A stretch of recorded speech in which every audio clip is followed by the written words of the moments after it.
قسطنطنیہ صرف ایک شہر کا نام نہیں ہے، بلکہ یہ انسانی تاریخ کے عروج و زوال کی ایک عظیم داستان ہے، جس کی اہمیت اور عظمت کا اندازہ اس بات سے لگایا جا سکتا ہے کہ خود نبی کریم صلی اللہ علیہ وسلم نے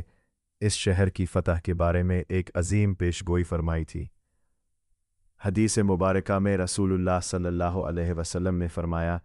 کہ تم لوگ ضرور قسطنطنیہ کو فتح کرو گے،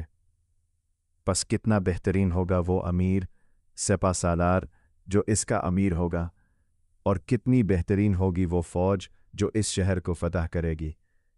اس مبارک فرمان کی وجہ سے اسلام کی آمد کے بعد سے ہی مسلمانوں کے اندر اس شہر کو فتح کرنے کا ایک بے پناہ جذبہ پیدا ہو گیا،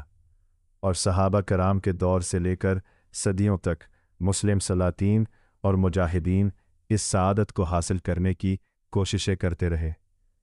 دنیا کے نقشے پر چند ہی شہر ایسے ہیں جنہیں وہ اہمیت حاصل ہوئی جو قسطنطنیہ کو ملی۔ اسلام آباد، پاکستان،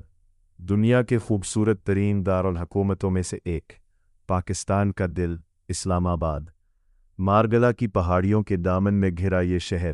اپنی ہریالی اور پرسکون ماحول کے لیے مشہور ہے۔ یہاں کی سب سے بڑی پہچان سفید سنگ مرمر سے بنی فیصل مسجد ہے، جو فن تعمیر کا شاہکار ہے۔ اگر آپ پورے شہر کا ایک ساتھ نظارہ کرنا چاہتے ہیں تو دامن کوہ اور پیر صحابہ بہترین مقامات ہیں۔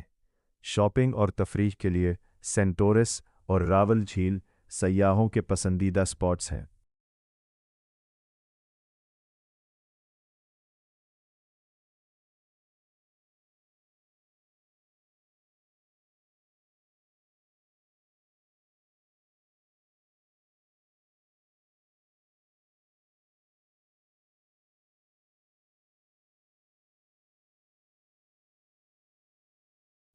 اس نے اس جگہ کو اپنی سلطنت کا نیا مرکز چنا،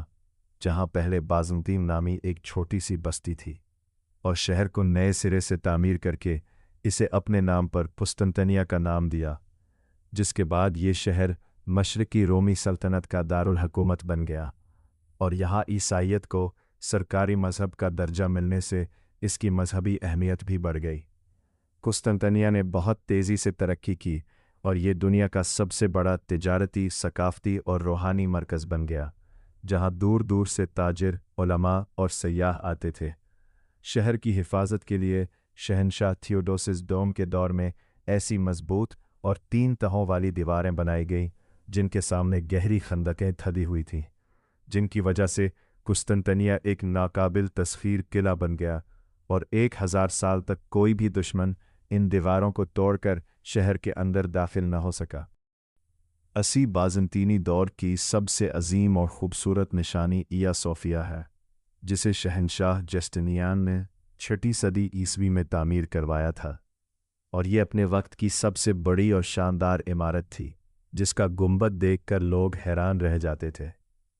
اپنی دولت اور اہمیت کی وجہ سے قسطنطنیہ ہمیشہ دشمنوں کی نظروں میں رہا، اور تاریخ میں اس شہر پر درجنوں مرتبہ حملے ہوئے۔ نبی کریم صلی اللہ علیہ وسلم کی بشارت کو پورا کرنے کے لیے اموی دور حکومت میں مسلمانوں نے 2 بڑے بحرین اور زمینی محاصرے کیے، جن میں جلیل القدر صحابی حضرت ابو ایوب انصاری رضی اللہ عنہ بھی شامل تھے، جو اسی شہر کی دیواروں کے پاس مدفون ہوئے۔ لیکن شدید سردی اور شہر کی مضبوط دیواروں کی وجہ سے اس وقت یہ شہر فتح نہ ہو سکا۔ بعد میں چوتھی صلیبی جنگ کے دوران عیسائی صلیبیوں نے خود اپنے ہی بھائیوں کے اس شہر پر حملہ کر کے اسے بری طرح لوٹا، جس سے بازنطینی سلطنت انتہائی کمزور ہو گئی اور عثمانی ترک ایک نئی طاقت بن کر ابھرنے لگے۔ 15ویں صدی میں ایک نوجوان اور پرعزم عثمانی سلطان محمد دوم نے تخت پر بیٹھتے ہی قسطنطنیہ کو فتح کرنے کا خواب دیکھا، اور اس کے لیے 2 سال تک رات دن تیاریاں کی۔ دنیا کی سب سے بڑی توپیں بنوائیں اور ایک عظیم فوج اکٹھی کر کے تاریخی محاصرہ شروع کیا۔ جب عیسائیوں کی بحری زنجیر کی وجہ سے عثمانی بحریہ سمندر کے راستے داخل نہ ہو سکی،